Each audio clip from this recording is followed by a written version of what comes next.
Hi friends खुलुमबाय नोंथांमोनखौ आंनि चेनेलाव फिन खेबसे बरायहरनाय थाबाय। आंनि मुङा रिंखां ब्रह्म।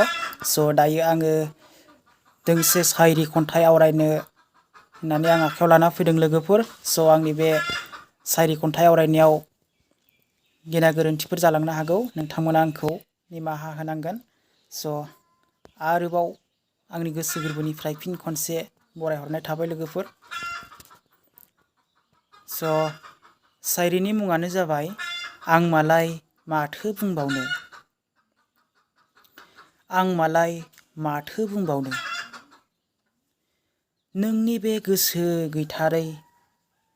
आं मालाय माथो बुंबावनो, नोंनि बे आब्रायै नेवसिलांनायखौ। जाय गोरबोआव खाबथाना दोनदोंमोन गोरबोनि गोरासे दुरुंजों, नाथाय हायाखिसै नों। दङमोन आंहाबो गोरबोजों अननाय, सिमां नुदोंमोन मोगथां महर बोनो। जिउ जुलि गंसे संसार थिलि, नाथाय हायाखिसै नों खोथा होनाय बायदियै। आं मालाय माथो बुंबावनो, नोंहा जेराव गोजोन थिलि दं थाहैदो नों बेयावनो गोजोनै।